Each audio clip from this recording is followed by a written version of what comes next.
Hey, what's going on, everyone? It's Tremel from Progressive Action. If you haven't heard by now, a 46-year-old male was shot and killed on board a MTA Manhattan-bound Q train. He was shot in the chest and pronounced dead at Bellevue Hospital. The shooter got away.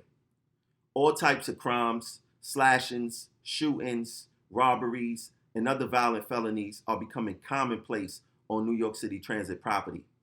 Workers nor riders are feeling safe. New York City train executives do not have an answer for any of this violence that's happening on New York City transit property. Let's listen to Richard Davy and his comments during the press conference regarding the shooting today on Canal Street. Turn it over to Mr. Richard Davy to say a few words. Thank you. First, a few things. First one, obviously extend our heartfelt condolences to the victim's family. And for those who are on the train and experienced this tragic event. Second, just want to again thank NYPD, Transit Police, and others who have been helping stem the crime on our system, although obviously today's incident is tragic. And as mentioned, we are cooperating with the police in this investigation with video and other evidence. So we look forward to finding this perpetrator and bringing the person to justice. Okay, I can take a few questions. If you listen closely to Mr. Davy's statements, he sent his condolences to the riders and the victim family. Not one time did he mention a train crew or other employees who may be affected by this. Us as workers are becoming punching bags, not only for the public, but also for MTA management. That has become commonplace also.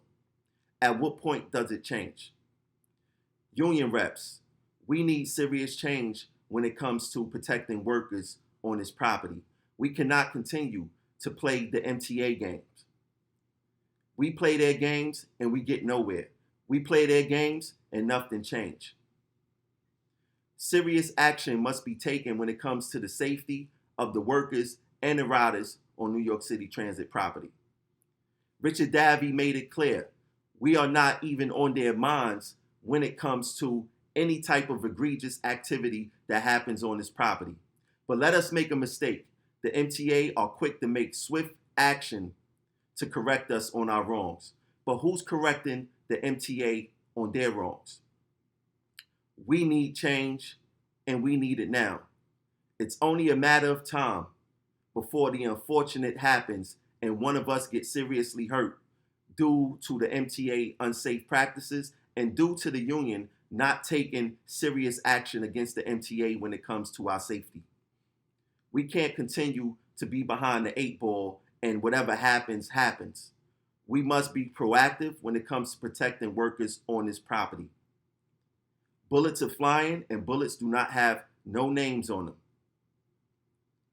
The last thing I want to do is make a video talking about how right I was during this whole entire situation because there's no serious action being taken. Richard Davy, shame on you. Shame on you. There was a train crew on board that train that you did not acknowledge. We do not want to hear what you said behind the scenes. The same type of action, the same type of empathy you show the riders and the victim family, guess what? The train crews are victims also because we don't sign up for this. If we wanted to see dead bodies or do first aid tactics or be first responders, we would have been firefighters, we would have been police officers, we would have been nurses. We are in the transportation business, and you guys are not giving us our due respect dealing with the situations that we're dealing with on this property. So shame on you.